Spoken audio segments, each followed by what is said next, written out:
तभी हिरण के सामने से एक जादुई बीज प्रकट होता है।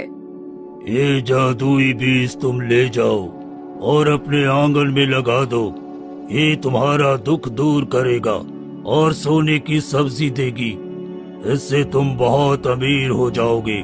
तभी राधिका बीमारी की वजह से खांसने लगती है। क्या हुआ? तुम्हारी खांसी फिर से बढ़ गई है क्या राधिका? रुको, मैं तुम्हें जड़ी बूटी देता हूँ। कौन सी जड़ी बूटी दोगे आप? सारी जड़ी बूटियाँ खत्म हो गई है और वैद्य जी ने फिर से दवा देने से पहले पैसे मांगे हैं। कुछ समझ नहीं आता कि क्या किया जाए। रुको रुको, मैं किसी से मदद लेकर आता हूँ। शायद गांव वाले कुछ पैसे दे दें जिससे मैं तुम्हारी दवाई ला सकूं। फिर रामू गांव की तरफ निकल पड़ता है और एक गांव वाले के पास जाता है। भाई मेरी पत्नी बहुत बीमार है, कुछ पैसे दे दो ताकि मैं उसके लिए दवाइयाँ ला सकूं। अरे जा, तुझे कौन मदद करने वाला है? तुम तो पैसे ही मांगते रहते हो। जाकर कोई और काम धंधा क्यों नहीं कर लेते? तुम जैसे गरीब लोग गांव वालों पर बोझ हो बोझ। भाई आप ऐसा क्यों बोल रहे हो? इस वक्त मेरा टाइम खराब है तो क्या हुआ? मैं मेहनत कर रहा हूँ। भगवान एक न एक दिन मेरा दिन जरूर लौटाएंगे। बस मैं अपना कर्म कर रहा हूँ। हाँ तो भगवान के भरोसे रहो। हम गांव वालों से पैसा क्यों मांग रहे हो? इतना कहकर रामू उदास होकर दूसरे गांव वाले के पास जाता है।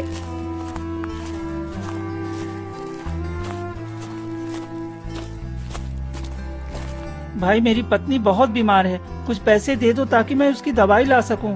अरे भाई, तेरा चेहरा देखते ही मुझे मालूम हो गया था। तुम्हारी वही परेशानी, वही लाचारी। क्यों यहाँ आ गया? हाँ, जा यहाँ से। तुम जैसे लोग भगवान के भरोसे ही मर जाते हैं। तेरी हालत कभी नहीं सुधर सकती। हरिलाल भाई, आप लोग मुझे देखकर क्यों मजाक बनाते रहते हो? मेरी किस्मत ही खराब है तो मैं क्या कर सकता हूँ? फिर भी मैं कोशिश करता हूँ अच्छा करने की, मगर हर बार कोई न कोई परेशानी आ जाती है। फिर रामू कई गांव वालों के पास जाता है पर उसकी मदद कोई नहीं करता।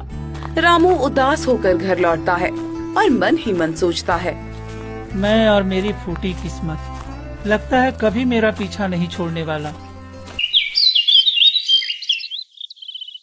फिर अगली सुबह रामू कुल्हाड़ी लेकर घने जंगल की तरफ निकल पड़ता है। आज शायद मेरी किस्मत चमक जाए और मेरी सारी लकड़ियाँ बिक जाए और मुझे कुछ पैसे मिल जाए तो मेरी कुछ हालत सुधरेगी। आज थोड़ा अंदर जंगल में जाऊंगा तो शायद कुछ ज्यादा लकड़ी मिले। रामू रोज की अपेक्षा आज थोड़ा जंगल के अंदर जाता है और लकड़ियाँ काटने लगता है।